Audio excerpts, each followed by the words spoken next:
한 곳에 오래 머무르지 않는 사람들이 있어요. 쉽게 안주하지 않는 사람들이 있습니다. 옛 것을 고집하지 않는 사람들이 있어요. 다 어떤 특징을 우리는 보게 됩니다. 어떤 특징일까요? 되게 열정이 있는 사람들입니다. 그리고 열정보다도 더 큰 소명에 붙들린 사람들이에요.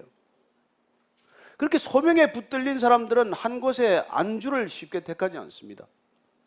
머물러서 거기에서 그냥 세월을 보내고 있지 않습니다. 부르심의 자리를 따라서 어딘가에 귀를 기울이고 경청하고 그분의 음성을 따라 걷기 시작하는 것이죠. 사도 바울은 오늘 이 본문을 보면은 2차 전도 여행을 마감하고 3차 전도 여행이 시작되는 것을 담백하게 누가는 그려내고 있습니다. 그는 고린도 사역을 정리하고 이제 에베소를 거쳐서 가이사랴를 통해서 예루살렘으로 돌아가게 됩니다. 그는 전도 여행이 끝날 때마다 예루살렘 교회에 가서 이방인 교회에서 있었던 열매들을 설명하고 기쁨을 함께 나누기를 원했습니다. 그래서 오늘 이 사역을 어떻게 그가 정리하고 어떻게 움직이는지에 관한 이 기록을 통해서 우리는 복음을 따라 살면서 복음의 전도자로서 살아가는 삶의 모습은 어떠해야 하는지에 대한 소중한 통찰을 얻게 됩니다. 저와 여러분들이 오늘 이 말씀을 통해서 우리는 어떻게 살아야 되나? 우리는 전도자의 걸음을 어떻게 걸어야 되나? 우리는 믿음의 부부로서 특별히 어떻게 살아야 되느냐? 거기에 대한 그런 소중한 기록을 여러분들이 함께 나눌 수 있게 되기를 바랍니다. 18절 말씀 한번 더 읽습니다. 시작. 바울은 더 여러 날 머물다가 형제들과 작별하고 배 타고 수리아로 떠나갈새 브리스길라와 아굴라도 함께 하더라. 바울이 일찍이 서원이 있었으므로 갱그레아에서 머리를 깎았더라. 바울은 고린도에서 며칠 더 머물다가 형제들과 작별하게 됩니다. 1년 반쯤 있으면 정이 많이 들었겠죠. 그러나 믿음의 사람들은 정 들었다고 정에 따라 묶여 살지 않습니다. 초면이라고 낯을 가리지도 않지만 그리스도 안에서 만나면, 복음 안에서 만나면 순식간에 마음을 열 수 있어요. 마음을 나눌 수 있습니다. 그러나 마음을 나누었다고 해서 그 마음을 나눈 것에 묶여서 그곳에 그냥 머무르지만은 않는다는 것이에요.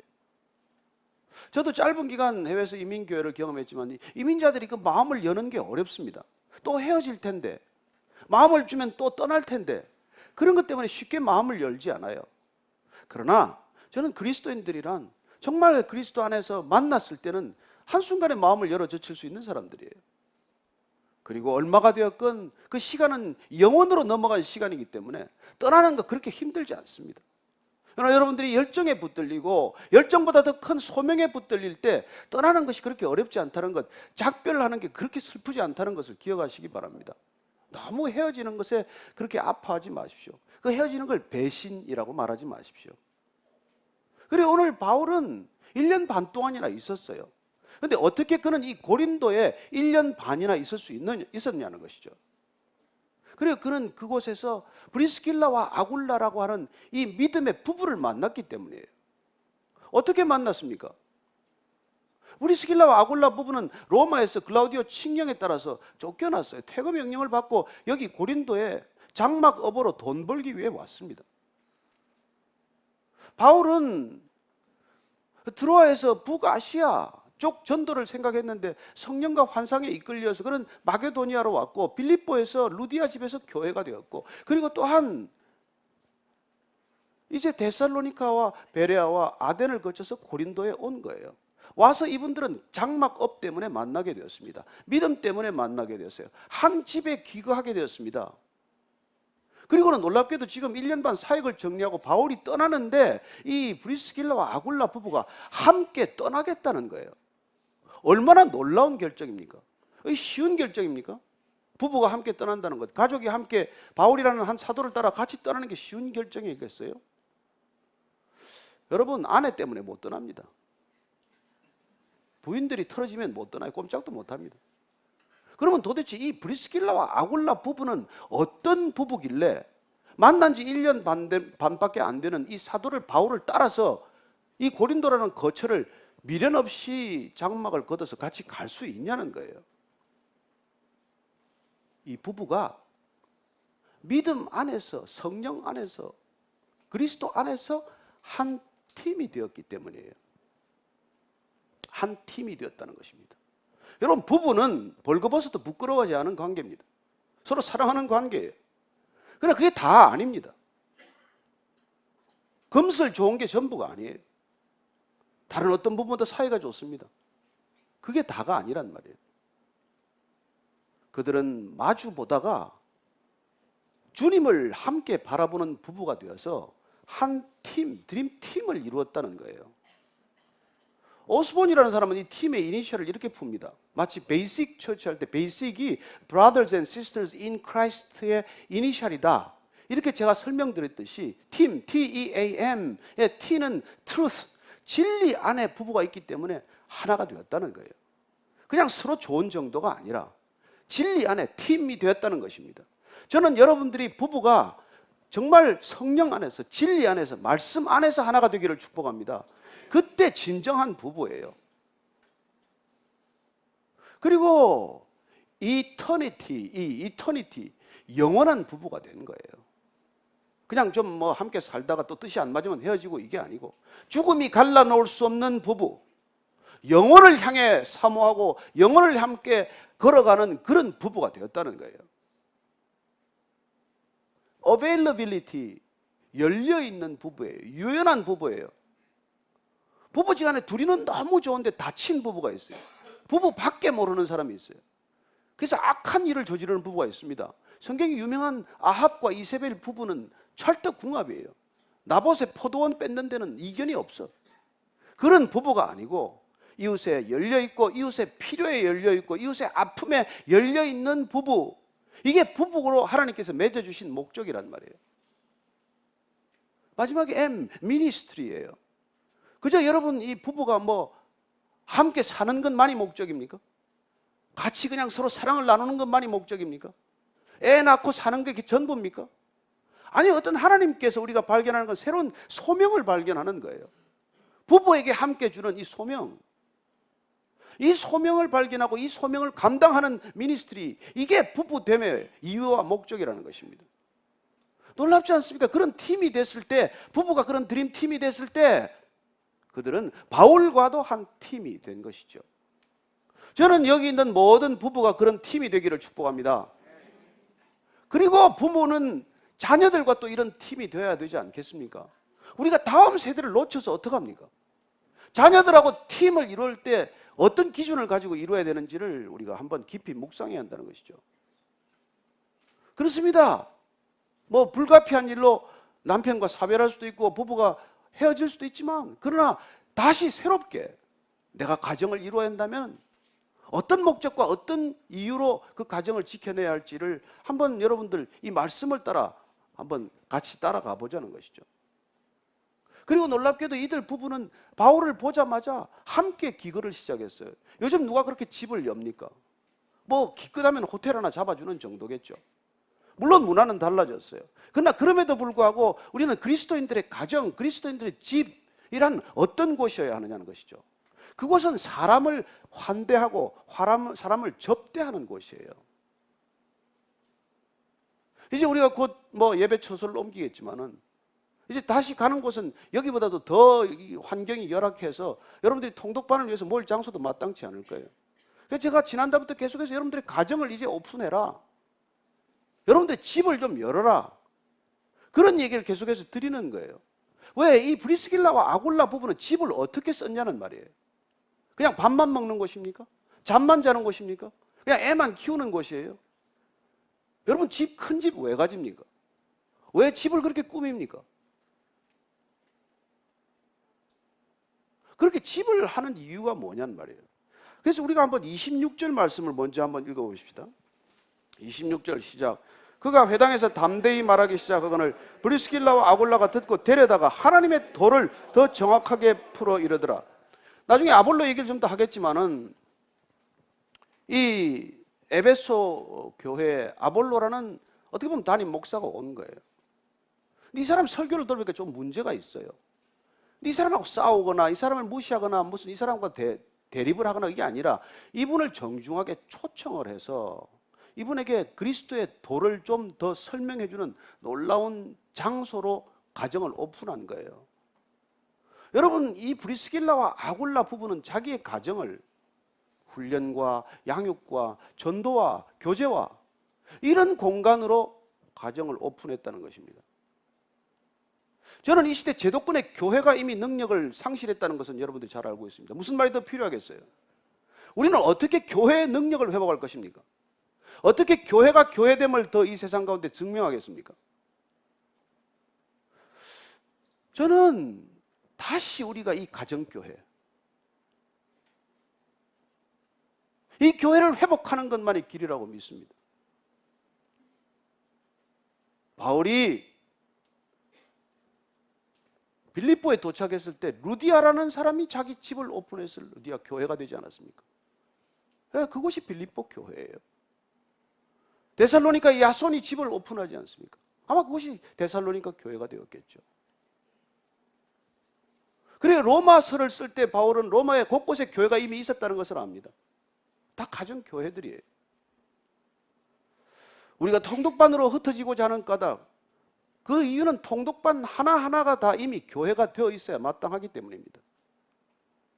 물론 이 공간에 모이는 것도 좋지만 여러분들이 어딘가에서 사무실을 좀 오픈하고 가정집을 좀 오픈하고 해서 그곳에서 여러분들이 예배 공동체요, 성령 공동체요, 기도 공동체요, 말씀 공동체요, 교제 공동체요, 그런 공동체를 이루어낼 때 이 제도권이 교회가 갖지 못하는, 그리고 이미 상실한 능력을 회복하지 않겠어요? 저는 이 브리스길라와 아굴라가 그런 교회가 되었기 때문에 부부가 드림팀을 이루고 드림팀이 바울과 다시 한번 팀을 이루게 되고, 그리고 이러더니 이분들이 고린도를 떠나서 에베소까지 가서 에베소 교회를 이분들이 이루게 되는 거예요. 바울이 일찍이 아마 고린도에 올 때부터 서원을 했었겠죠. 그래서 그는 이제 고린도를 떠나면서 고린도에서 동쪽으로 한 8km, 10km쯤 떨어진 외항 갱그레아에서 머리를 깎는다는 걸 보게 됩니다. 왜 그는 할례에 대해서도 그토록 비판적이었고 율법에 대해서 그토록 비판적이었고 이방인들에게 그런 율법을 강요하지 않았던 바울 자신은 율법을 지킵니까? 그런 율법을 배척한 게 아니에요. 지킬 수 없는 이방인들에게, 문화가 다른 이방인들에게 강요하지 않았을 뿐이지 본인 자신은 율법을 충분히 지켰다는 것이죠. 그래서 뭐 서원할 일이 있었기 때문에 고린도 사역을 놓고 서원을 했건 어떤 미니스트리를 놓고 서원을 했건 그가 서원한 것을 이루었기 때문에 하나님께서 응답해 주셨기 때문에 이제 1년 반 동안 서원했던 그 시간 동안 이제 머리와 수염에 칼을 대지 않았다가 이제 그걸 정리하고 깎고 포도주에 입을 대지 않았지만은 그런 시간을 다 지켜내고 나서 그는 다시 길을 떠난다는 것이죠. 저는 여러분들이 율법주의자가 되는 것을 원치 않지만 그러나 성경이 말하고 있는 율법의 정신, 율법의 그런 명령에 대해서 좀 더 명민하게 귀를 기울이게 되기를 바랍니다. 우리가 지킬 수 없는 사람들에게 이걸 지키라고 강요하는 건 아니에요. 전혀 문화가 다른 사람들한테 이걸 강요하는 건 아니에요. 그러나 우리가 지킬 수 있다면 하나님께서 명령하신 걸 우리가 먼저 지켜낼 때 그 율법은 우리를 통해서 흘러가게 될 것이고 완성된 율법은 그야말로 사랑의 열매를 맺지 않겠습니까? 바울은 그런 삶을 살았다는 거예요. 자, 그는 이제 에베소로 갑니다. 19절에서 21절까지입니다. 시작. 에베소에 와서 그들을 거기 머물게 하고 자기는 회당에 들어가서 유대인들과 변론하니 여러 사람이 더 오래 있기를 청하되 허락하지 아니하고 작별하여 이르되 만일 하나님의 뜻이면 너희에게로 돌아오리라고 배를 타고 에베소를 떠나 고린도에서 에베소에 도착했어요.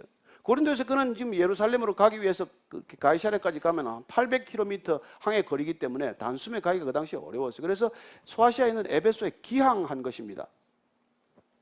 그러면 2차 선교 여행, 전도 여행을 다 마친 셈인데 좀 쉬어야 되지 않겠습니까? 그럼 에베소에 좀 쉰다고 한들 누가 뭐라고 그러겠어요? 바울이 좀 쉬겠다는데.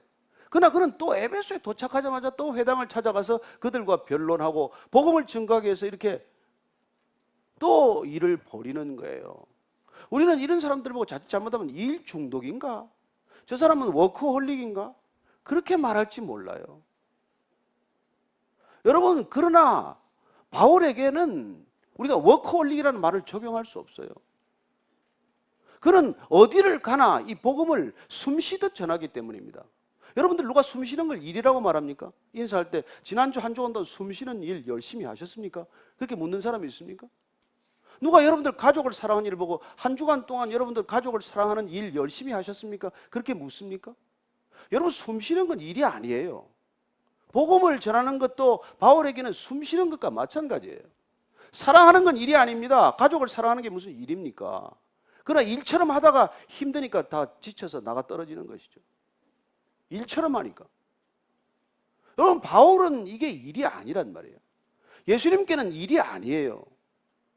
왜 안식일을 어기느냐고 바리새인들이 물을 때 뭐라고 말하십니까?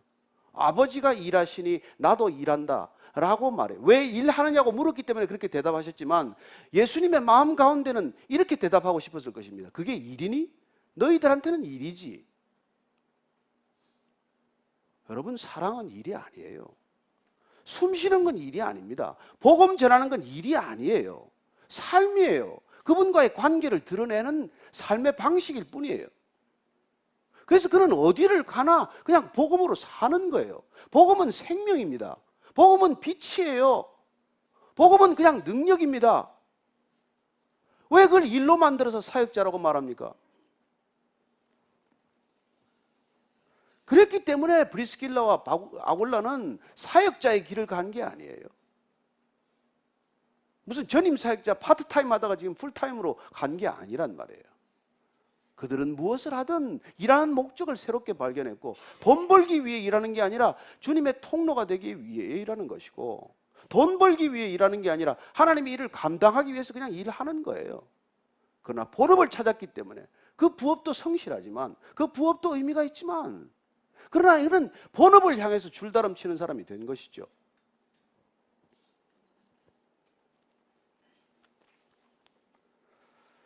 그렇습니다. 이 사람들이 교회가 되었기 때문에 에베소를 가도 교회가 되고 어디를 가도 교회가 되는 거예요. 교회를 출입하는 사람이 아니라 교회를 왔다 갔다 하는 교인이 아니라 교회가 되었다는 것을 사도행전은 곳곳에 기록을 하고 있는 것이죠.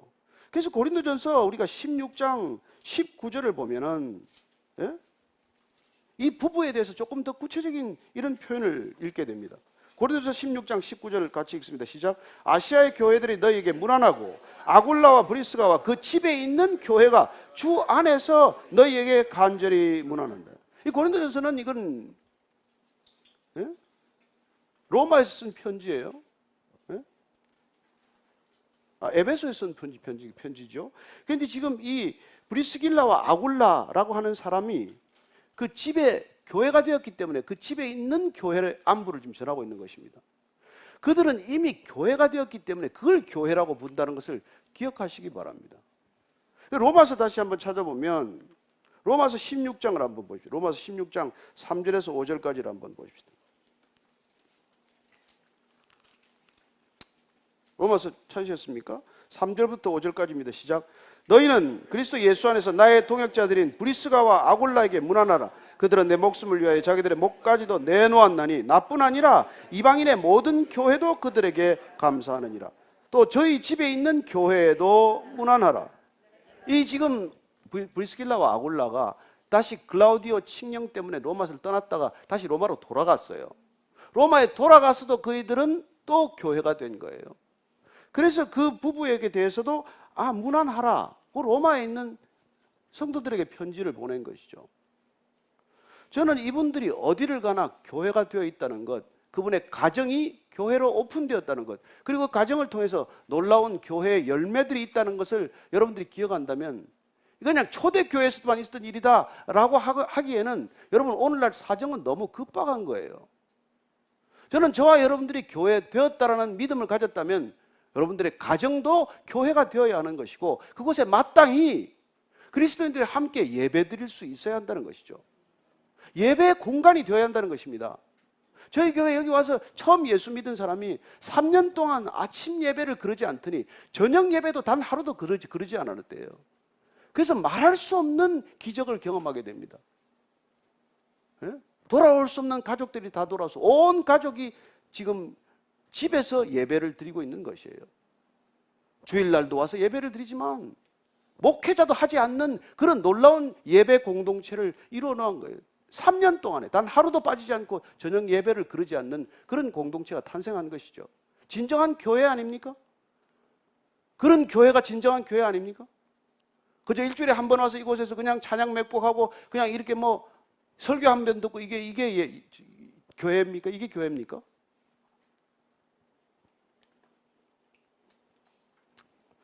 그래서 그들은 지금 이 바울은 놀랍게도 거기 가서 에베소에 가서 좀 쉬는 게 아니라 거기서 그 짜투리 시간을 또 이렇게 가서 얘기를 하는 거예요.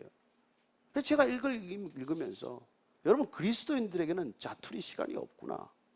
믿음의 사람들에게는 짜투리 시간, 그냥 흘려보내는 시간, 그냥 빈 시간이 없구나. 그 모든 시간이 시간의 주인 되신 분께 우리가 올려드리는 거룩한 산 예배를 드린다면 끊임없이 우리는 복음의 삶을 살아내는 것이구나. 그 얘기를 우리가 듣는 것이죠. 그리고는 이제 에베소에서는 열매가 좋았어요. 반응이 좋았어요. 사람들이 더 있기를 청하는 것이죠. 좀 더 머무르세요. 여기 좀 더 계세요. 그러나 그는 다른 본문을 보면 유월절을 지키기 위해 예루살렘에 가기로 결정을 했어요. 그래서 붙드는 걸 만류하는 걸 뿌리치고 그는 이제 예루살렘으로 가게 됩니다. 그리고는 지금 그 작별하면서 이러는 말이 하나님의 뜻이면은 너희에게 돌아오리라. 하나님의 뜻이 있다면 내가 반드시 에베소로 다시 돌아오겠다. 이런 얘기 약속을 하는 거예요. 내가 오겠다가 아니에요. 하나님의 뜻이 있다면 오겠다.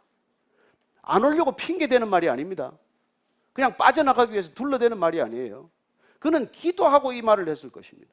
하나님 아버지, 이렇게 저를 복음을 더 필요로 하는 이들에게 다시 돌아와서 복음을 전할 수 있는 기회를 허락해 주십시오. 아버지께서 허락하시면 반드시 제가 여기 다시 와서 이분들과 다시 말씀의 교제를 나누겠습니다. 이런 기도를 드렸기에 이런 약속을 할 수 있는 거예요. 이렇게 말할 수 있는 것입니다. 하나님의 뜻이 있다면 나는 돌아오겠습니다.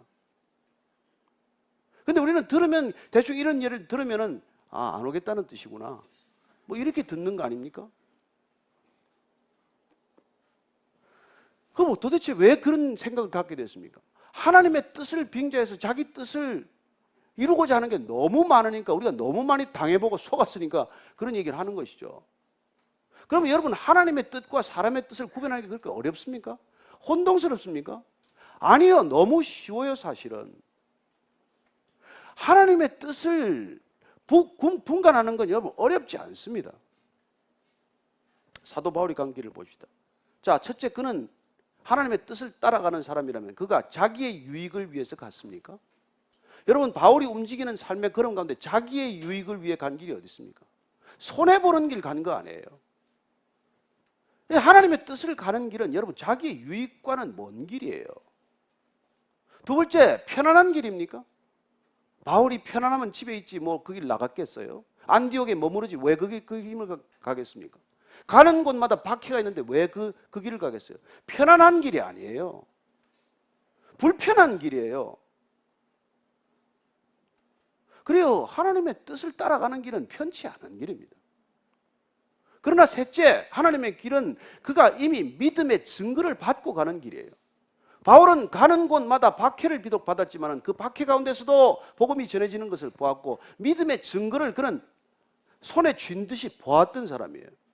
그래서 그는 더 이상 하나님의 뜻 안에 머무르는 게 어렵지 않고 하나님의 뜻을 따라가는 게 힘들지 않은 삶이 된 것이죠. 넷째, 말씀을 따라가는 길입니다. 여러분 우리의 삶은 말씀이 이루어지도록 부름받은 삶이에요. 내 뜻과 내 계획을 이루는 삶이 아니지 않습니까? 그래서 여러분 하나님의 뜻이 뭔지 좀 알게 해달라고 너무 오래 기도하는 건 사실은 이미 자기가 자기 뜻을 정해놓고 자기 뜻에 맞는 답을 주세요 하고 떼쓰는 거예요. 이미 답은 주셨어요. 이미 답은 기록되어 있습니다. 이미 답은 알았어요. 사실은 우리가 기도해야 될 것은 아버지의 뜻을 어떻게 하면 이루어 드릴까를 놓고 기도해야 되는 것이고 그 뜻이 나를 통해 이루어질 때 멈추지 않게 해달라고 기도해야 하는 것이지 뜻을 알게 해달라고 너무 오래 기도하지 마십시오. 그건 하나님 뜻을 알면서 꾀부리는 거예요.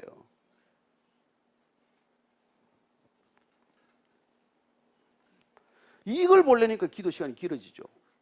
손해보면 간단한데 그렇지 않습니까? 편안한 걸 구하니까 기도 시간이 길어지죠. 불편해도 나가면 그만인데. 하여튼 새로 가는 곳이 불편하다는 걸 기억하십시오, 여러분. 자, 일정을 더 보십시다. 22절, 23절입니다. 시작. 가이사랴에 상륙하여 올라가 교회 안부를 물은 후에 안디옥으로 내려가서 얼마 있다가 떠나 갈라디아와 부르기아와 땅을 차례로 다니며 모든 제자를 굳건하게 하느니라. 가이사랴에 상륙해서 올라가 또 안디옥으로 내려가. 어디로 올라가고 어디로 내려간 겁니까? 이 사람들이 이렇게 말하면 다 알아들어요. 왜냐하면 예루살렘에 올라간다, 예루살렘에서 내려간다 표현하기 때문에 이들은 뭐 알아듣는 게 어렵지 않아요. 우리도 뭐 서울로 올라간다, 지방으로 내려간다 이런 표현을 즐겨 쓰지 않습니까? 어쨌든 바울은 그렇게 이 중요한 2차 전도 여행을 보고하는 이 과정을 누가는 너무나 그냥 한 줄로 축약해서 정리하고 있어요. 너무 좀 섭섭할 만큼 기록량이 짧아. 왜냐하면 복음이 전해지는 것이 중요하지 복음을 전하는 전도자의 행적이 그렇게 중요하지 않기 때문이에요. 그건 한마디로 정리해도 그만이에요. 그냥 갔다가 내려왔다 안디옥으로 다시 돌아가는 거예요. 이 2차 전도여행의 끝입니다. 경과 보고의 끝이에요. 3차 전도여행은 그곳을 다시 안디옥을 떠났다 이걸로 한마디로 끝이 됐어요. 더 이상 무슨 설명이 필요하지 않습니다. 안디옥을 다시 떠났다는 거예요. 떠났다. 이게 여러분 가슴이 뜨거워져야 돼. 얼마 됐다고 또 떠납니까? 무엇 때문에 떠납니까? 열정이 있기 때문에, 불이 있기 때문에 떠나는 거예요. 열중이라는 건 여러분들 잘 알겠지만 영어 단어는 enthusiasm이죠. 헬라어 enthusiasmos에서 나온 단어예요. 근데 그건 en theos in God이에요. in God. 여러분 열정, 진정한 열정은 하나님 안에 있는 거예요. 하나님 안에 있는 것, 세상은 신들렸다고 표현하겠죠. 저는 여러분들이 하나님 안에 있을 때 하나님이 주시는 열정이 여러분들을 뜨겁게 할 것입니다. 그게 진짜 열정이죠. 탐욕이나 정욕이 열정이 아니에요. 하나님 안에 있는 것, 그리스도 안에 있는 것, 말씀 안에 있는 것, 이게 열정이라는 것을 기억하십시오. 그랬기 때문에 머무르지 않는다, 오래 있지 않아요. 그런 또 그런 복음으로 이끄는 발걸음을 따라가는 것이죠. 그래서 지금 갈라디아와 부르기아 땅을 또 차례로 다니면서 무엇 때문에 이 길을 가냐는 거예요. 3차 전도 여행의 목적이 기록되어 있습니다. 다시 한번 보십시오. 시작. 얼마 있다가 떠나 갈라디아와 부르기아 땅을 차례로 다니며 모든 제자를 굳게 하니라. 모든 제자를 굳건하게 하기 위해서 이번 3차 전도 여행을 떠난 것입니다. 1, 2차 전도 여행에서 교회가 전해졌습니다. 교회가 세워졌습니다. 복음이 선포되었어요. 그리고 거기는 복음을 선포하는 것이 1차적인 목적이었다면 이 3차 전도여행의 목적은 복음이 선포됨으로써 태어난 교회, 아시아 곳곳 그리고 마케도니아와 아가야 지방에 태어난 교회, 그 교회들이 굳건하게 세워지는 것이 목적입니다. 그래서 1, 2차 전도여행의 목적을 전도, 복음 전파에 있다고 한다면 3차 전도여행의 목적은 양육의 목적이 있다는 것입니다. 양육이란 무엇입니까? 뭐가 양육이라고 생각을 하세요? 다시 굳건하게 세우는 것, 제자를 굳건하게 세우는 것. 누가는 지금 제자라는 표현에 집중하고 있습니다. 이때까지 세워졌던 성도 그리고 교회라는 표현을 넘어서서 이들은 교회 공동체로부터 제자 공동체로 넘어가고 있다는 것을 말하는 것이죠. 여러분 궁극적으로 그리스도인들의 사역, 그리스도인들의 삶의 방식, 그리스도인들에게 주어진 소명은 무엇입니까? 스스로 굳건하게 세워지는 거예요. 그리스도의 말씀으로 스스로 굳건하게 세워진 사람은 누군가 다른 사람을 굳건하게 세우는 것입니다. 굳건하게 세운다는 게 뭐예요? 딴 거 바라보지 않고 예수님 바라보도록 하는 것입니다. 방향을 고정시키는 일이에요. 이 세상 쪽으로 늘 끊임없이 바라보는 우리의 시선을 주님께로 바라보도록 방향을 고정시키는 것, 이게 여러분 양육의 목적이요 그리스도인들의 모든 삶의 목적이 되어야 하는 것입니다. 그 사람이 말씀에 붙들리도록 돕는 일이에요. 다른 생각에 붙들리지 않고. 양육은 시스템이 아닙니다. 왜 이 교회 오면 양육 시스템을 자꾸 없다고 말하는 사람들이 있는데 아니에요. 어떻게 하면 그 사람이 주님을 바라볼 건가? 뭐 그 양육 시스템 잘해가지고 뭐 여러분들이 뭐 장로 권사 되는 그런 목적이 있다면 이 교회 빨리 떠나야 합니다. 여기는 그게 아니고 저와 여러분들이 예수님을 바로 따라가자, 바로 바라보자, 말씀 위에 서자, 방향을 고정하자, 흔들리지 말자, 이거 하나 하자고 모인 거예요. 그래서 그들은 지금 제자를 굳건하게 하는 일, 이 한 가지 목적을 위해서 지금 다시 떠난 거예요. 교회들이 어려웠지 않겠습니까? 그 당시 초대교회가 여러 가지 이렇게 자범들이 많이 들렸거든요. 바울은 가슴이 뜨거운 거죠. 내가 가서 저들을 다시 보리라. 다시 만나보리라. 저들이 어떻게 믿음이 흔들렸는지 다시 보리라. 그래서 복음을 전했지만, 복음이란 여러분 단 한 가지예요. 예수는 그리스도답니다. 예수가 그리스도다, 이게 복음 전부예요. 양육은 뭡니까? 그 예수가 그리스도인 것을 다시 풀어 설명하는 거예요. 예수님의 생애, 십자가의 죽음, 부활하심, 성령 강림, 이 모든 게 주님을 바라보아야 할 구체적인 이유가 된다는 것을 알게 하는 것, 그게 양육의 본질이에요. 그거 알면 된 거예요. 네? 그래서 지금 이 바울이 이런 지금 여행을 하고 있는데 오늘 한 가지 더 에피소드가 전해지는 거예요. 네? 에베소 교회에 지금 아볼로라는 사람이 하나 등장을 한 것입니다. 이 사람이 어떻게 등장해서 무슨 일이 생겼는지를 한번 같이 보도록 할게요. 24절부터 26절까지입니다. 시작. 알렉산드리아에서 난 아볼로라는 유대인이 에베소에 이르니 이 사람은 언변이 좋고 성경에 능통한 자라. 그가 일찍이 주의 도를 배워 열심으로 예수에 관한 것을 자세히 말하여 가르치나 요한의 세례만 알 따름이라. 그가 회당에서 담대히 말하기 시작하거늘 브리스길라와 아골라가 듣고 데려다가 하나님의 도를 더 정확하게 풀어 이르더라. 알렉산드리아는 여러분 아시다시피 에기집트에 있는 도시예요. 그 당시 로마 세계 전체 로마 제국에서 보면 로마가 가장 큰 영향력이 있었다면 알렉산드리아는 두 번째 영향력이 컸던 그런 도시입니다. 이쪽 출신이었다는 것은 많은 학문적 지식, 배경을 가지고 있다는 것이죠.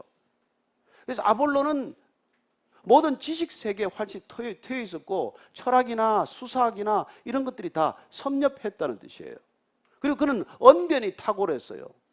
딜리버리가 좋았다는 것이죠. 메신저로서 자격이 충분하다는 것이죠. 그래서 그는 무슨 일로 이 에베소에 나타났는지는 모르지만 어쨌든 에베소에 오게 되었습니다. 당연히 그는 에베소 교회, 에베소 성도들에게 마음을 이렇게 빼앗을 만큼 출중한 사람이었어요. 성경에도 능통했어요. 유대인이었기 때문에 그는 토라나 이런 성경 지식에 통달했던 사람이에요. 그래서 가르치기에 충분한 능력을 가졌고 어쩌면 탁월한 교사였을 수도 있고 탁월한 설교가 능통한 언변가였다는 뜻을 말합니다. 그런데 문제는 이 설교를 들었는데 일찍이 주의 도를 배워 열심으로 예수에 관한 것을 자세히 말하여 가르치나 문제가 뭐있대? 요한의 세례만 알았던 사람이라는 거예요.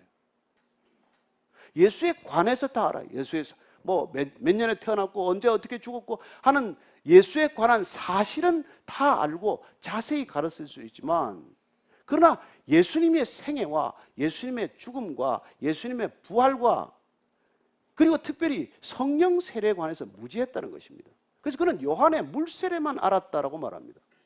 그가 아무리 많은 것을 가르쳐도 그가 아무리 많은 지식을 가져도 아무리 많은 설교를 해도 그가 요한의 세례만 알았다는 것은 회개하라, 천국이 가까웠느니라 했던 요한의 메시지를 풀어서 그냥 듣기 좋게 현란하게 그렇게 전했을 뿐이라는 거예요. 반쪽 복음밖에 못 전한 것이죠. 그래서 지금 그걸 누가 알아챘습니까? 브리스길라와 아굴라가 그걸 아는 거예요.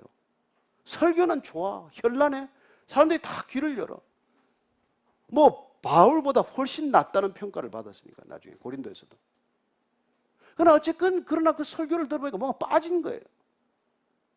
회개하라, 회개하라, 회개하라면 들으면 여러분 회개가 됩니까? 회개 누가 하고 싶지 않아서 안 됩니까?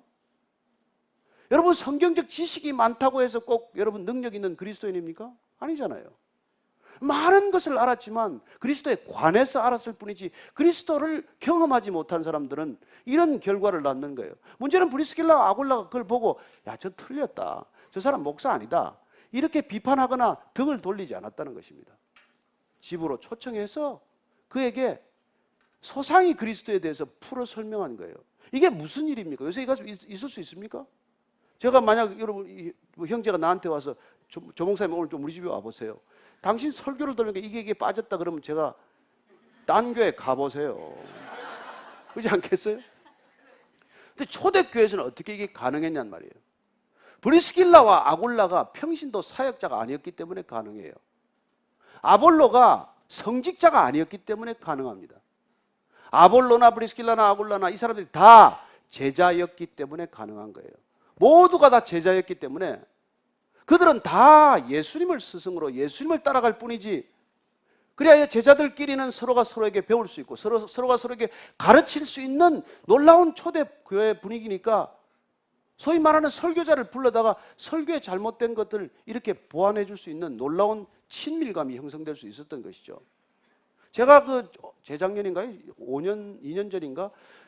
예수는 누구신가? 이 시리즈 8번 시리즈 설교를 하는데 한 번은 하루는 성도님이 한 분 저를 좀 보자 그러더니 와서 목사님이 뭐 에고 에이미 I am 그게 22번인가 나온다는데 하나 더 있다는 거예요. 그래서 그걸 뭐 찾아와 가지고 아주 그냥 들이대요. 베레아 교인 같은 분이죠. 성경에 맞는가 안 맞는가 다 찾아본 분이니까. 근데 제가 그걸 듣고 그날 감사했어요. 그 만약에 그 가가지고 아유 저 양반 뭐 딴 성도한테 가가지고 아이 뭐 저렇게 헬라어 어쩌고 저쩌고 하는데 저 다 엉터리라고 이러고 다녔으면 몇 사람 떠나지 않았겠어요? 그러나 어쨌건 서로 사랑하고 신뢰하기 때문에 그런 얘기를 할 수 있다는 거예요. 저는 여러분들이 정말 성경에 대해서 해박한 지식이 있다고 하더라도 그걸 가지고 남을 비판하는 무기로 삼지 않게 되기를 축복합니다. 가르칠 수 있어요. 그러나 또 배워야 합니다. 그래서 끝까지 이 사도 바울은 어떻게 말합니까? 선줄로 알면 넘어질까 조심하라는 거예요. 그래서 양육의 핵심 마지막 클라이맥스는 겸손한 자가 되는 거예요. 선줄로 아는 게 아니라 우리는 언제든지 혼자 설 수 없는 존재라는 것을 깨닫게 하는 것, 그게 양육의 클라이맥스란 말이에요. 그래서 사도 바울은 그야말로 그 고린도 그 성도들을 향해서 그렇게 말하고 있는 것입니다. 선줄로 알면 조심해라 제발. 넘어질까 조심하라는 거예요. 어쨌건 아볼로는 그걸 받아들이는 사람이에요. 얼마나 놀랍습니까? 얼마나 겸손합니까? 그랬더니 27절 28절입니다. 시작. 아볼로가 아가야로 건너가고자 하므로 형제들이 그를 격려하며 제자들에게 편지를 써 영접하라 했더니 그가 가며 은혜로 말미암아 믿은 자들에게 많은 유익을 주니 이는 성경으로서 예수는 그리스도라고 증언하여 공중 앞에서 힘있게 유대인의 말을 이기미르라. 그렇습니다. 아볼로가 달라졌습니다. 아볼로 설교가 달라졌고 아볼로의 태도가 달라졌어요. 그는 지극히 겸손하고도 능력 있는 사람이 된 것입니다. 그래서 마침내 고린도 교회로 가서는 고린도에서 많은 사람들에게 유익을 끼치는 사람이 된 것이죠. 누구 때문에? 하나님께서 바울을 통해서 복음을 들은 브리스길라와 아굴라를 통해서 다시 복음을 확인한 이 아볼로를 통해서 그런 성령의 열매가 곳곳에 맺히는 것을 보게 하신 것입니다. 그렇습니다. 그리스도에 대해 삶은 두 가지입니다. 복음을 전하는 일이에요. 또한 복음으로 든든히 세워지도록, 굳게 세워지도록 돕는 일입니다. 여러분 주위에 낙심한 영혼이 있습니까? 믿음 안에서 흔들리는 사람이 있습니까? 여러분들에게 주어진 사람이에요. 그들을 굳건히 세우는 일을 하라는 것입니다. 브리스길라와 아굴라가 그 일을 감당했기 때문에, 그들이 바울과 함께 굳건히 세워졌기 때문에, 굳건히 세워진 사람은 누군가를 다시 굳건히 세우는 사람이 되는 것이죠. 그렇게 지금 아볼로가 다시 굳건히 세우는 일을 이곳 고린도에서 아가야 지방에서 폭넓게 하고 있으며 수많은 그가 타고난 언변과 타고난 놀라운 변증과 이런 것들로 많은 사람들에게 복음을 새롭게 전할 수 있는 능력 있는 사역자가 된 것이죠. 문제가 생겼어요. 고린도 교회에 파가 갈린 것입니다. 이때까지는 바울이 최고인 줄 알았더니 아니구나, 아볼로가 더 낫구나, 이런 아볼로 팬클럽이 생긴 거예요. 탁월하면 조심해야 합니다. 그게 분란이 될 수가 있다는 거예요. 그래요, 아볼로 팬덤이 생긴 것입니다. 이 문제를 어떻게 해야 되느냐는 것이죠. 그래서 바울은 고린도 전서를 보면요, 이 소식을 듣고 이렇게 하면 이 문제를 해결해야 되지 않겠어요? 아볼로가 뛰어난 건 좋은데 그 때문에 아볼로 파가 생기고 바울 파가 생기고 게바 파가 생기는 건 이건 방치되어서는 안 될 문제 아니겠습니까? 그래서 고린도전서 1장 12절 13절을 읽습니다. 시작. 내가 이것을 말하거니와 너희가 각각 이르되 나는 바울에게, 나는 아볼로에게, 나는 게바에게, 나는 그리스도에게 속한 자라 한다는 것이니 그리스도께서 어찌 나뉘었느냐? 바울이 너희를 위하여 십자가에 못 박혔으며 바울의 이름으로 너희가 세례를 받았느냐? 여러분, 그리스도 때문에 나눠질 수는 없다는 것 아시죠?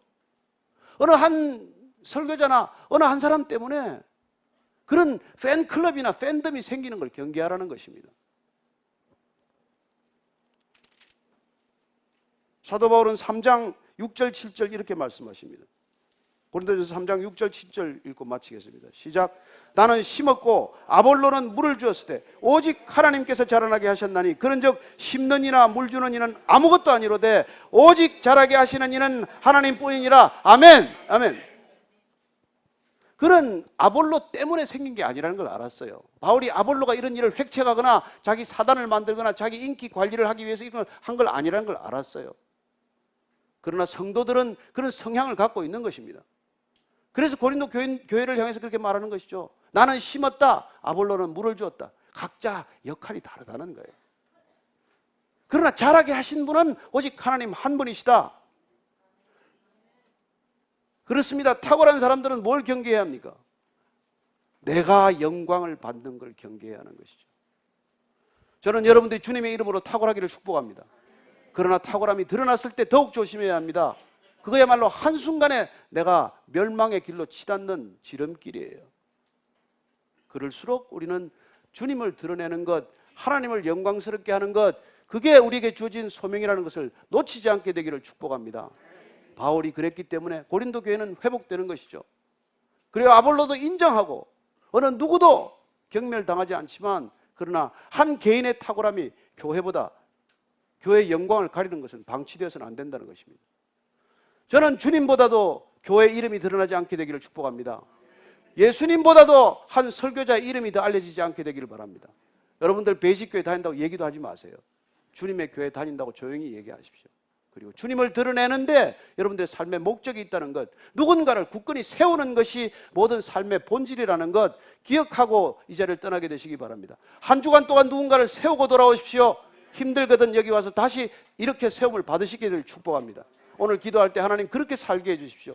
무엇 때문에 제가 집을 가졌습니까? 무엇 때문에 결혼했습니까? 무엇 때문에 부부가 되었습니까? 어떤 일로 주님 부르셨습니까? 다시 한번 제가 주님 앞에서 말씀으로 다시 굳건히 세워지게 하시고 세워진 삶으로 누군가를 세우는 삶이 되게 해 주옵소서. 결단하며 한번 기도하겠습니다. 하나님 아버지, 주님께서 부르신 성도들 한 분 한 분들의 삶이 세워지게 하여 주옵소서. 굳건히 세워지게 하여 주옵소서. 말씀으로 세워지게 하여 주시고 성령으로 세워지게 하시고 기도로 세워지게 하시고 하나님 끊임없는 교제로 세워지게 하여 주옵소서. 세워진 공동체, 세워진 주의 백성들이 다시 흩어져서 누군가를 낙심하고 누군가 세워지지 않은 사람들을 다가가서 찾아가서 세워주는 놀라운 믿음의 사람들, 믿음의 사도들이 다 되게 하여 주옵소서. 하나님 아버지, 이 교회 주신 소명을 기억하기를 바랍니다. 하나님, 우리 모두가 주께 부름받은 소명을 기억할 수 있게 되기를 바랍니다. 주께서 우리를 부르셨사오니 주님 한 사람 한 사람 성령으로 인치셔서 바람처럼 물처럼 떠나게 하시고, 그리고 어딘가에 가서 흩어지는 곳마다 누군가를 세워서 굳건히 교회가 탄생되게 하는 교회의 산실이 되게 하여 주옵소서. 살아계신 하나님 아버지, 우리를 교회되게 하셨사오니 우리의 삶이 흩어지는 곳마다 생명이 잉태되게 하시고 교회가 탄생하게 하여 주옵소서. 예수님 이름으로 기도합니다. 아멘.